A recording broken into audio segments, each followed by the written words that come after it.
তেহারি দেখে যদি জিভে পানি চলে আসে তাহলে আজকের রেসিপিটা আপনার জন্য।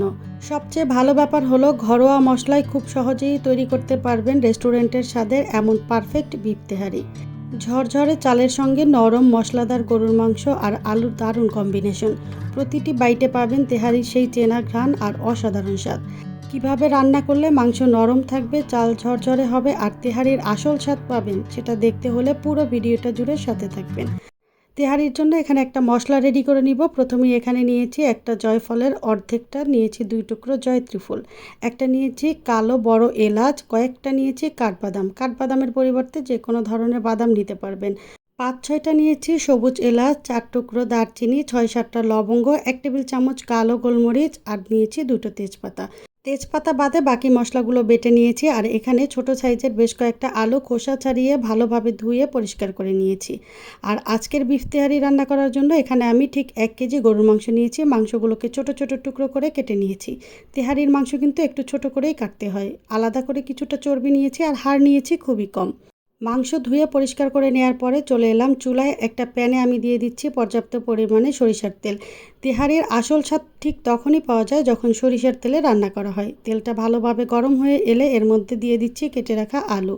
খুব সামান্য লবণ দিয়ে আলুগুলোকে খুব ভালোভাবে ভেজে নিব যতক্ষণ পর্যন্ত না আলুগুলো 80%-এর মতো সিদ্ধ হয়ে যাচ্ছে।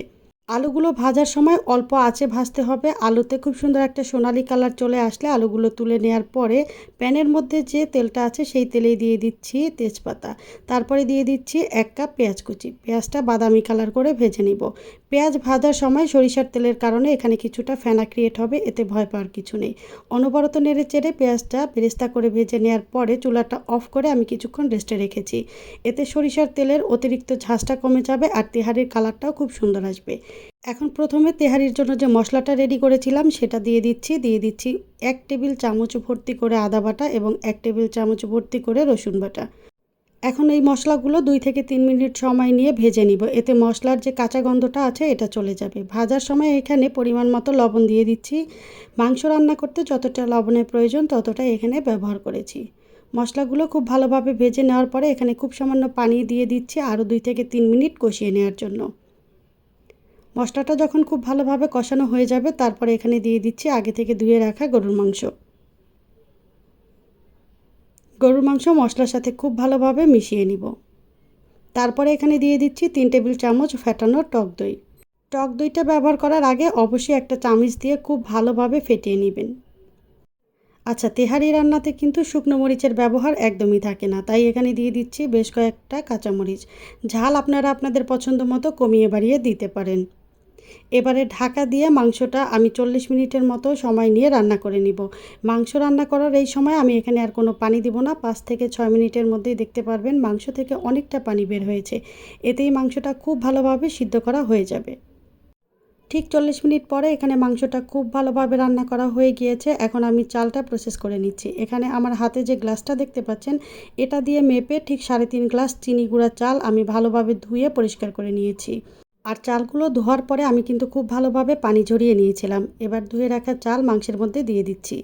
এই পর্যায়ে কেউ চাইলে মাংসগুলো আলাদা করে তুলে রেখে মশলাতে চালটা ভেজে নিতে পারেন, তবে আমি আর এই ঝামেলায় যাচ্ছি না।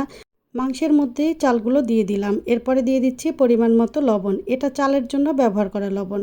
মাংস রান্নাতে কিন্তু লবণ দিয়েছিলাম। এরপরে চালটা কিভাবে ভাজবো? চালটা ঠিক ততক্ষণ ভাজবো যতক্ষণ পর্যন্ত না চালে থাকা পানিটা পুরোপুরি শুকিয়ে গিয়ে চালটা হালকা হয়ে যাচ্ছে। চাল যখন খুব ভালোভাবে ভাজা হয়ে যাবে দেখবেন সনসনে একটা আওয়াজ করছে। এরপরে আমি এর মধ্যে দিয়ে দিচ্ছি ঠিক 7 গ্লাস ফুটন্ত গরম পানি। অবশ্যই এখানে ফুটন্ত গরম পানি ব্যবহার করবেন, না হয় কিন্তু তেহারিটা ঝরঝরে হবে না। এরপরে ঢাকা দিয়ে অপেক্ষা করব পানিতে খুব ভালোভাবে বলক আসা পর্যন্ত। যখন এভাবে বলক চলে আসবে তখন এর মধ্যে দিয়ে দিচ্ছি আগে থেকে ভেজে রাখা আলু। আলুটা চালের সাথে একটু ভালোভাবে মিশিয়ে নিব। তারপরে এখানে দিয়ে দিচ্ছি বেশ কয়েকটা আস্ত কাঁচামরিচ। চাইলে কাঁচামরিচগুলো একটু ভেঙে দিতে পারেন, তাহলে ঝালের পরিমাণ আরও কিছুটা বাড়বে। এরপরে 2 টেবিল চামচ ভর্তি করে দিয়ে দিলাম গুঁড়ো দুধ। গুঁড়ো দুধের পরিবর্তে লিকুইড দুধ ব্যবহার করতে পারবেন। সেক্ষেত্রে যতটুকু লিকুইড দুধ ব্যবহার করবেন ততটুকু পানি কমিয়ে দিবেন। এরপরে ঢাকা দিয়ে অপেক্ষা করব চালের পানিটা গায়ে গায়ে চলে আসা পর্যন্ত। যখন চালের পানিটা গায়ে গায়ে এভাবে চলে আসবে তখন চুলার আঁচটা কমিয়ে একদম লোতে রাখবো আর খুব ভালোভাবে নেড়েচেড়ে দিব। এখন ঢাকনাতে থাকা ছোট ছিদ্রটা আমি টিস্যু মুড়িয়ে বন্ধ করে দিব। এতে ভেতরের ভাপটা বাইরে চলে আসবে না আর চালগুলো খুব সুন্দরভাবে সিদ্ধ হবে। দমে রাখবো ঠিক 5 মিনিট। 5 মিনিট পরে ঢাকনাটা খুলে চালগুলো উপর নিচে করে দিব। এতে সবগুলো চাল সমানভাবে সিদ্ধ হবে। আর একটা কথা, দমে রাখার সময় এরকম ননস্টিকের প্যান ছাড়া অন্য কোনো পাত্রে রান্না করলে অবশ্যই নিচে তাওয়া ব্যবহার করবেন। এরপরে এখানে দিয়ে দিচ্ছি বেশ কিছুটা ঘি।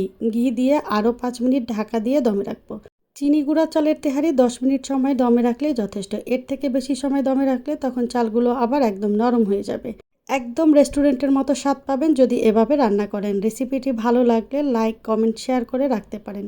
যারা এখনও চ্যানেলটি সাবস্ক্রাইব করেননি চাইলে চ্যানেলটি সাবস্ক্রাইব করে পাশে থাকা বেল আইকনের অল অপশনটি সেট করে রাখতে পারেন। দেখা হবে অন্য কোনো রেসিপিতে। ততক্ষণ পর্যন্ত ভালো থাকবেন। আল্লাহ হাফেজ।